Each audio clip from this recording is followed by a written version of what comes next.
Salut les sportifs, c'est Goulven Tristan, je vous souhaite la bienvenue sur ma chaîne YouTube Monsieur Performance pour toutes celles et ceux qui ne me connaissent pas et qui me découvrent. Donc moi c'est Goulven Tristan, alias Monsieur Performance, vainqueur à 3 reprises de la Coupe du Monde Ultra Triathlon 2016, 2022 et 2023. Jingle.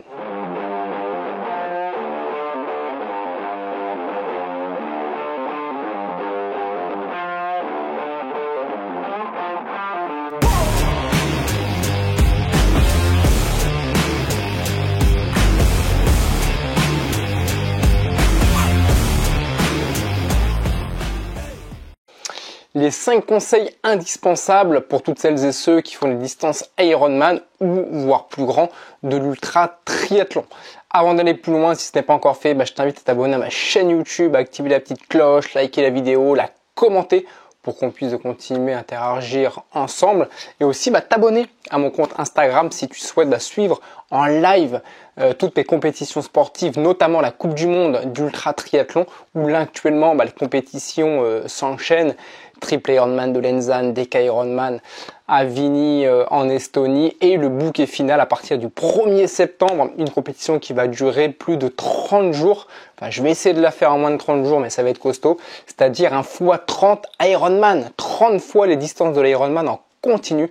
114 km de nage, 5400 km de vélo et 30 marathons d'affilée, donc 1266 km de course à pied. Mais avant d'arriver là, à cette compétition, on va revenir à un format plus raisonnable, c'est-à-dire 5 conseils justement pour pouvoir terminer un Ironman, pour pouvoir terminer un ultra triathlon. Voilà 5 conseils vraiment indispensables qu'il faudra vraiment appliquer à la lettre. Sinon mettre le clignotant à droite risquera de t'arriver comme ça l'est déjà arrivé à plusieurs athlètes justement qui n'avaient pas respecté l'un de ces conseils que je vais te donner. Le premier conseil que je vais te donner, comme tu le sais, un triathlon ça commence par la natation. Quand on est sur des distances Ironman, voire même beaucoup plus grands, ultra triathlon, c'est-à-dire double Ironman, triple Ironman, quintuple Ironman, où on va rester dans l'eau peut-être 2 heures, 3 heures, 5 heures ou peut-être plus de 10 heures. Encore une fois, selon les formats. Le premier conseil que je vais te donner, auquel on ne pense pas forcément, ça va être de mettre de la crème solaire. On n'y pense pas. Pourquoi? Parce que tu fasses un format simple Ironman ou un format double, triple, quintuple, DK, voire plus grand, on n'y pense pas parce que tout simplement la natation on la fait à chaque fois en combinaison et on se dit quel est l'intérêt de mettre de la crème solaire. On a 95% du corps qui est protégé, on est dans l'eau, on chope pas forcément de coups de soleil. C'est ce que pensent beaucoup d'athlètes, c'est ce que je pensais aussi, c'est ce que je pense régulièrement, même en sachant maintenant que avec la réverbération de l'eau, le soleil fait encore beaucoup plus mal, chauffe encore beaucoup plus sur la peau, c'est encore parfois des oublis que je fais.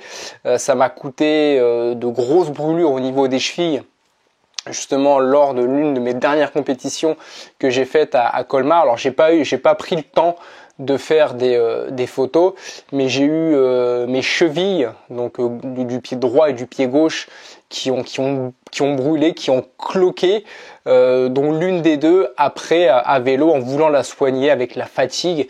Donc j'ai mis un grand pansement que j'ai découpé, c'était un pansement qui était enroulé, donc j'ai pris un grand morceau de pansement sans faire attention en fait qu'au milieu il n'y avait pas de protection, et en fait j'ai tout été collant, donc j'ai tout mis sur la protection, donc ça m'a fait du bien sur le coup, ça m'a soulagé par rapport au frottement que j'avais avec la chaussette, la chaussure et tout ça. Mais 24 heures après, quand j'ai voulu changer de pansement, tout est parti. La peau est partie. J'ai vraiment galéré justement sur l'une des dernières compétitions que j'ai faites, où tu as peut-être eu l'occasion de voir la vidéo, le quintuple Ironman de Colmar. Donc pour l'occasion, bah, c'était un quintuple Ironman, donc 19 km de natation. Donc j'ai pas du tout performé en natation, donc moi je suis resté 10 heures dans l'eau et il s'est avéré que les 3-4 dernières heures, bah, ça a chauffé. On s'en rend pas forcément compte dans l'eau, on s'en rend même pas du tout compte. Parce qu'on est dans l'eau est assez fraîche, on est bien. Sauf que voilà, bah la peau cuit à feu doux, mais la peau est cuite, que ce soit le visage, les poignets, enfin là, tout ce qui n'est pas recouvert par la natation. Et après, bah, ça devient très compliqué. Enfin, en tout cas, ça vient vous perturber pour le restant de la compétition, surtout quand vous avez encore 900 km de vélo à faire ou 5 marathons d'affilée, c'est-à-dire 211 km de course à pied. Donc ça devient très contraignant, très problématique. C'est pour ça que c'est très important, peu importe encore une fois la distance, parce qu'on peut avoir les mêmes sensations sur un simple Ironman. Voilà, je prends l'exemple de l'Ironman de Nice, ça peut être pire parce que ça va être en mer, il va y avoir l'eau salée, il peut faire très chaud dès le début. C'est pour ça que c'est très important. Première chose à faire, quand vous mettez la combinaison, mettez de la crème solaire sur les poignets, sur les mains, sur le visage, sur les chevilles, sur les pieds. Bon, bien sûr, il y a la vaseline aussi à mettre. Je vais pas revenir sur ce principe de mettre de la vaseline au niveau. Vous pouvez en mettre au niveau des poignets. Surtout au niveau de la nuque, voilà, quand vous allez respirer en 2 temps, 3 temps, 4 temps, à force de faire ce mouvement, si vous ne mettez pas de vaseline, ça va frotter.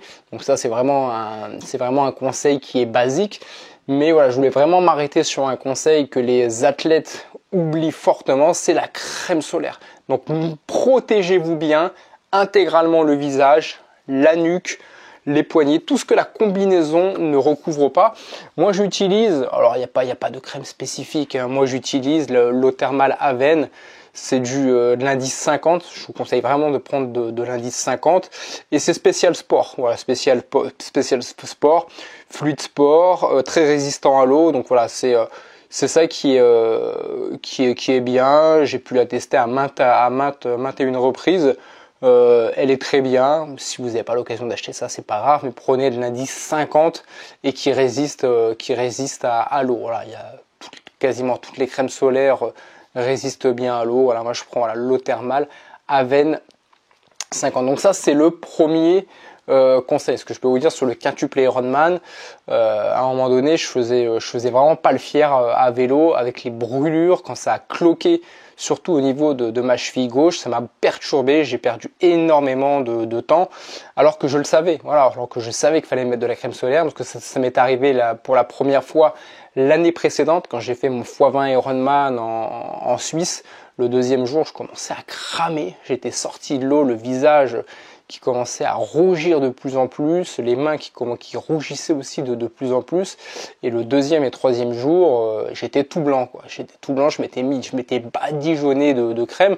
Donc je le savais, mais pour le coup, c'est pas un réflexe que j'ai, parce que c'est vrai que quand je vais à la piscine, on est bien, l'eau est fraîche, la combinaison, et je pense pas du tout au coup de soleil. Donc pensez à la crème solaire, même avec une combinaison, là où votre corps n'est pas protégé. Deuxième point à ne pas négliger, là on passe sur la partie vélo, ça va être encore de la crème. Moi j'utilise de la Bepanthen, pommade Bepanthen à mettre justement sur le postérieur arrière, sur les plis, voilà, par rapport à l'assise sur le vélo. Encore une fois, si vous saviez le nombre d'athlètes que j'ai vu mettre le clignotant à droite, tout simplement parce qu'ils n'arrivaient plus à s'asseoir sur leur vélo, ou avec la transpiration, des irritations au niveau au niveau des plis, au niveau du postérieur arrière, au niveau des fesses, et qui ont dû arrêter, voilà, parce que c'était trop irrité et ça faisait beaucoup trop mal avec le mouvement du pédalier, la transpiration. Donc pour éviter ce type de mésaventures, de contraintes, moi j'utilise le Bepanthen, tout simplement la pommade pour bébé. Alors il existe plusieurs types de pommades. Il y a je pense notamment au le Mythosil aussi que j'ai testé. Alors c'est une crème qui le problème du Mythosil, c'est que c'est une crème qui est très grasse et avec laquelle on a énormément qui reste collé aux mains et on a du mal à s'en défaire. Alors que le Bepanthen, même si vous n'avez pas d'eau pour vous rincer les mains, vous prenez une serviette et ça part assez facilement et ça vous gêne pas forcément pour la suite, même si vous devez remettre les mains sur le vélo, que vous n'avez pas forcément tout ce qu'il faut pour vous rincer, vous sécher et compagnie dans la précipitation. Si vous en mettez sur les mains, voilà, un coup de chiffon, de serviette et ça part, alors que le Mythosil, ça part pas comme ça. Voilà, il existe encore d'autres marques. À vous de choisir la crème qui vous ira.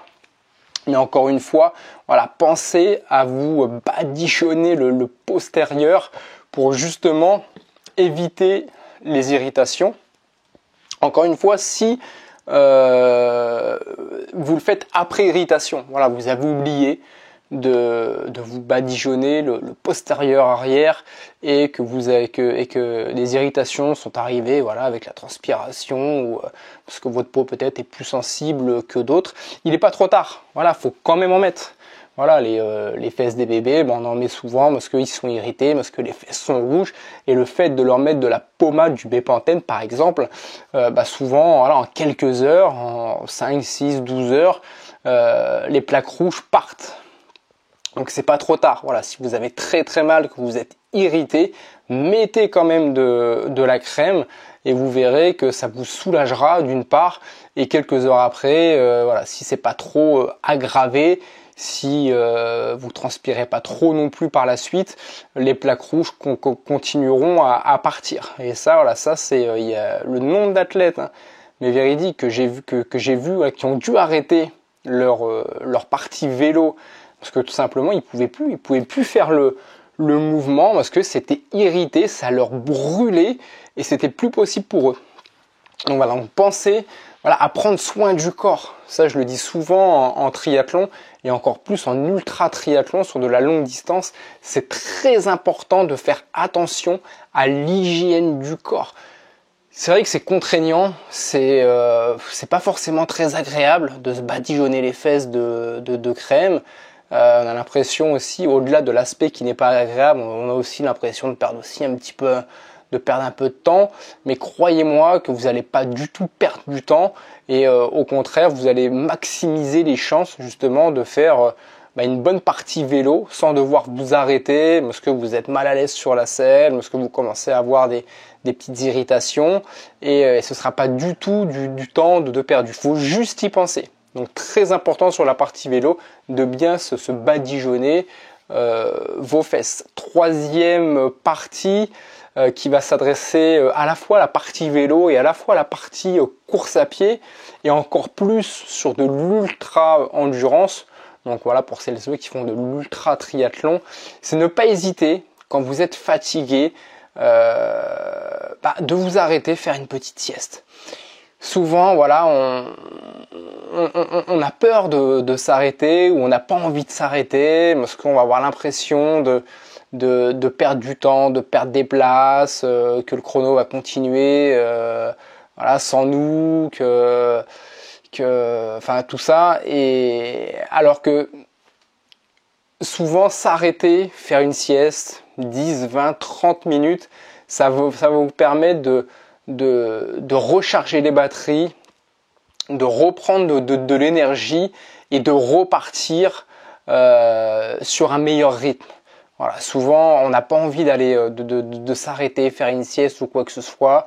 On traîne les pieds, on traîne la patte, on n'avance quasiment plus. Mais on se dit voilà, je préfère avancer lentement comme ça, mais ne pas m'arrêter parce que je vais avoir le sentiment que si je m'arrête, je vais perdre des places et tout. Alors que justement, c'est en continuant à avancer au rythme d'une tortue que vous allez justement perdre des places et perdre du temps par rapport à vos objectifs de chrono ou peut-être à votre objectif de classement. Donc ne pas avoir cette peur justement quand on fait de l'ultra-endurance. Ça s'applique pour l'ultra-marathon, pour l'ultra-cyclisme, pour l'ultra-triathlon, de faire des pauses, de faire de petites pauses de 10-20 minutes. Alors faut pas non plus en abuser, faut pas non plus que ça excède les 20 ou 30 minutes. Je dirais voilà 15-20 minutes maximum, et ça va vraiment vous permettre de recharger les batteries, de vous recharger en énergie et de repartir voilà sur un meilleur rythme et surtout de maintenir ce rythme beaucoup plus longtemps que si vous n'étiez pas arrêté et que voilà, vous ayez continué justement à traîner les pattes pendant le reste de la course à pied. Donc là, ne pas avoir peur justement de s'arrêter. Souvent, voilà, c'est faire un pas en arrière pour en faire de nouveau. Voilà, c'est savoir reculer pour mieux repartir. Donc très important, savoir faire des siestes. Troisième point, là qui va s'adresser essentiellement à la course à pied. Ça peut aussi s'adresser à vélo, mais c'est très rare. C'est surtout la course à pied, c'est les ampoules. Pareil, les ampoules, le nombre d'athlètes que j'ai vu mettre le clignotant à droite parce qu'ils n'avaient pas su traiter leur ampoule au bon moment et ils avaient des pieds mais dans des états. Alors encore une fois, j'ai pas forcément de photos à vous montrer, mais vous en trouverez facilement sur internet. Vous tapez ampoule course à pied et il y en a, on voit même plus leurs orteils, on voit même plus leurs ongles. J'ai vu des athlètes avec des ampoules. Mais on se dit mais comment c'est possible d'avoir d'aussi grosses ampoules? Et parfois il suffit juste d'avoir une petite ampoule, mais il suffit que cette ampoule soit très mal placée pour que ça vienne vous perturber et vous empêcher d'avancer. Ce que je veux dire par là par rapport aux ampoules, c'est dès que vous sentez une irritation, un frottement, enfin une ampoule de toute manière, voilà, dès qu'on en a une, on le sait, c'est s'arrêter de la soigner. Voilà, s'arrêter de la soigner tout simplement pour que cette ampoule justement ne s'amplifie pas. Voilà, au début ça peut être une petite ampoule, la peau elle va percer ou elle va pas percer, elle va continuer de gonfler, le liquide va continuer de se remplir ou elle va se percer et la peau va continuer de s'arracher. Donc de suite, dès que vous sentez une irritation, même si c'est tenable, arrêtez-vous et soignez votre ampoule. Alors après, bien sûr, faut voir aussi le contexte de la course. C'est toujours pareil, si vous reste une demi-heure de course à pied, voilà, il y a des ampoules, si vous pouvez serrer les dents parce que vous savez qu'il reste une demi-heure de course à pied, ou que vous êtes au coude à coude avec le premier ou le deuxième ou le troisième, ou avec un athlète par rapport à un classement ou à un objectif ou ceci, cela, bon voilà, après c'est aussi à vous de voir. Mais si vous reste 100 km à faire ou 150 km à faire, encore une fois pour celles et ceux qui font de l'ultra-marathon ou de l'ultra-triathlon, voilà, moi dernièrement, je suis revenu, comme je vous le disais, d'un quintuple Ironman à Colmar où j'ai fait 5 marathons d'affilée, donc 211 km de course à pied. J'ai vu un Argentin, Georges, il lui restait un peu moins de 100 km à faire, à peu près 90 km à faire, mais il avait les pieds dans un état qui était catastrophique. Je lui ai soigné ses pieds, ça a été de la médecine, c'était de la bobologie de guerre, mais voilà, ses pieds, c'était trop tard, voilà, le mal était fait. Le mal était fait, pour moi il pouvait pas repartir, ou alors c'était repartir en marchant, en serrant les dents, et alors que s'il avait soigné ses ampoules bien en amont, ça se serait pas amplifié comme j'ai pu le voir sur ses pieds. Donc pareil, ne pas négliger, faire attention justement aux ampoules et ne pas négliger dès que vous avez une ampoule, pensez à vous arrêter. Ce qu'il faut là, c'est prévoir le matériel. Vous avez, moi je prends comme beaucoup d'athlètes, hein, je prends les pansements des Compides. Il suffit que votre matériel soit préparé au bord de la route ou dans votre petit sac à pharmacie. Vous vous arrêtez, vous enlevez la chaussure, la chaussette, hop, on pose un Compide. Vous prenez, moi ce que je fais, j'ai à peu près, je dois avoir 6-7 boîtes différentes de Compide. Voilà, selon où va se situer l'ampoule, le format de l'ampoule. En complément des compites, si ça suffit pas, j'ai un bandage, j'ai des petites compresses, j'ai du sparadrap, voilà, j'ai tout le nécessaire. Une petite lame bistouri pour percer l'ampoule. Moi, c'est ce que je conseille de faire, c'est vraiment de percer les ampoules. Alors, c'est pas d'enlever la peau, mais soit avec une aiguille, soit voilà avec une aiguille, soit avec une lame de bistouri, juste de faire une toute petite entaille pour enlever le liquide, et par-dessus vous mettez un compide ou un pansement ou une compresse. Voilà, ça prend 2 minutes, pas plus. Ça prend 2 minutes et au moins vous repartez, vous n'avez plus l'irritation, vous vous sentez beaucoup mieux et au moins c'est soigné et ça va pas s'amplifier. Voilà, et faire la même chose, si vous veniez avoir une deuxième ampoule ou une troisième ampoule, ça peut arriver. Mais en tout cas, soigner les ampoules à temps, très important. Et le 5e point, c'est la gestion de l'émotionnel. Faut savoir que sur un Ironman, comme sur de l'ultra distance, encore une fois, que ce soit de l'ultra cyclisme, de l'ultra marathon, de l'ultra triathlon, il va y avoir des hauts et des bas. Pendant toute la course, vous allez avoir des hauts et des bas. Vous pouvez être dans le mal pendant les 3/4 de la course et à un moment donné, sans savoir pourquoi, alors ça peut être une musique, ça peut être un ravitaillement, quelque chose que vous allez manger, quelque chose que vous allez boire et de suite vous allez vous sentir beaucoup mieux, vous allez avoir un regain d'énergie. Et là, l'erreur que font beaucoup d'athlètes, c'est waouh, je me sens super bien là, allez vas-y, j'accélère, je me laisse emporter, j'ai les jambes, tout ça, et derrière les athlètes s'écroulent. Donc, faut faire très attention à ça, à la gestion de l'émotionnel. Donc, que ce soit sur une distance Ironman ou sur de l'ultra distance, ce qu'il faut, c'est être constant.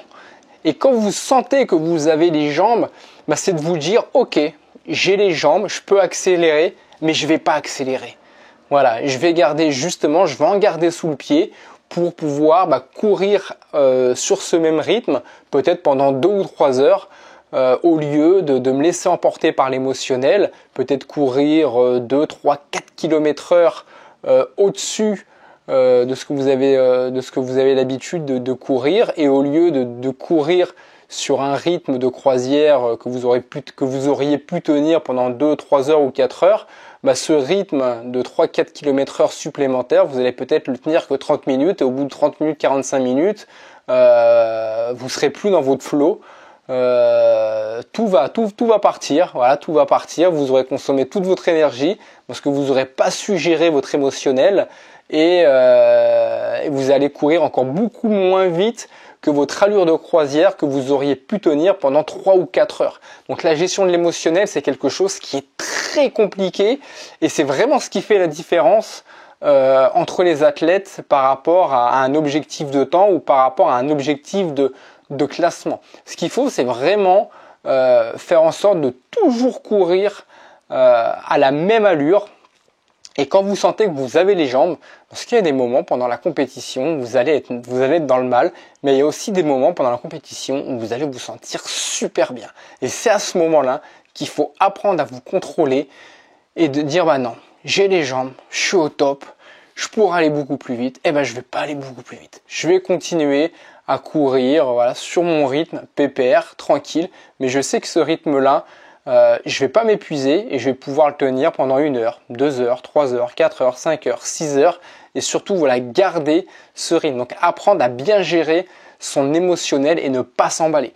Ça, c'est vraiment les 5 conseils pour moi les plus importants, si vous voulez performer, que ce soit distance Ironman ou distance ultra triathlon ou ultra marathon ou ultra cyclisme. C'est vrai que c'est un athlète lors du quintuple Ironman de Colmar. C'était son premier quintuple, Sébastien, un Belge. Peut-être qu'il se reconnaîtra, je sais plus son nom de famille, peut-être qu'il se reconnaîtra en regardant cette vidéo. Il me fait « Ouais, Goulven, je te suis, merci pour tes vidéos, tout ça. Moi, c'est mon premier quintuple, j'ai l'habitude de faire des Ironman, je tourne en 10h, 10h30 sur Ironman. Mais là, le quintuple, je sais vraiment pas trop comment gérer mon effort. Et est-ce que tu aurais, c'est quoi les conseils que tu aurais à me donner ?» Et c'est vrai que les premiers conseils que je lui ai donné, alors je lui ai parlé du premier conseil, de la crème solaire en natation, mais bon voilà, ça c'était déjà passé parce que quand on a commencé à discuter, on était en course, on était à vélo, puis on a plus longuement et on a pu échanger beaucoup plus longuement en course à pied et là où il s'est fait avoir, ça a été à vélo, justement par rapport aux irritations qu'il a commencé à avoir. Et c'est marrant parce que j'ai commencé à lui parler d'irritation à vélo alors qu'il avait rien du tout. Je lui ai fait, j'espère que tu vas pouvoir continuer, finir tes 900 km sans problème. Et il s'est avéré qu'en fait, il a dû s'arrêter avant pour mettre de la crème parce qu'il a eu une irritation qui est arrivée au niveau du postérieur. Bon, ça l'a pas empêché de terminer la course, mais ça l'a perturbé à vélo et ça l'a perturbé ensuite en course à pied. Je pense aussi notamment à notre Christian national aussi, qui est venu me voir parce qu'il était irrité au niveau des cuisses et du postérieur, lui, en course à pied. Donc pareil, je lui ai prêté de la crème, il a pu continuer et terminer ce quintuple Ironman comme Sébastien, voilà, proprement. Mais les deux ont eu de gros problèmes d'irritation. Et s'il n'y avait pas eu la crème, voilà, je sais pas s'ils auraient terminé ou pas. Voilà, j'ai pas non plus vent de leur état de gravité au niveau de l'irritation, mais c'est vraiment très important. Il y a vraiment des conseils qui sont pas à prendre à la légère. Les coups de soleil, donc je les répète, en 1, crème solaire pour la natation, en 2 pour le vélo, du Bepanthen ou une autre marque. Voilà, vous prenez ce que vous avez peut-être l'habitude de prendre, vous testez d'autres crèmes si vous avez envie d'en tester d'autres. En tout cas, moi je conseille vraiment le Bepanthen pour le vélo. En 3, les siestes, voilà, ne pas avoir peur de s'arrêter 10-15 minutes pour faire une sieste, que ce soit à vélo ou en course à pied pour tout simplement repartir de plus fort. En 4, pensez à soigner les ampoules à temps, ne pas attendre que les ampoules s'infectent et s'agrandissent. Et en 5, savoir gérer son émotionnel pour garder suffisamment d'énergie pour continuer toute la compétition sur le même rythme, voilà, sur un rythme de croisière. Donc voilà, j'espère que ces 5 conseils vous aideront pour vos prochaines compétitions, que ce soit Ironman, ultra triathlon, ultra marathon, ultra cyclisme ou ultra trail ou je ne sais quoi. Moi je vous souhaite un bel été en attendant la prochaine vidéo, à votre succès. Si ce n'est pas encore fait, n'hésitez pas à vous abonner à ma chaîne YouTube, à activer la petite cloche et aussi à me rejoindre sur Instagram pour que je puisse vous partager en live à travers les stories toutes mes prochaines compétitions, triple Ironman de Lenzane, DK Ironman en Estonie, à Vini, en format un Ironman par jour pendant 10 jours. Et le bouquet final, le triple DK Ultra Triathlon, un x30 Ironman en Italie. Je te dis à très vite et à ton succès, bye bye.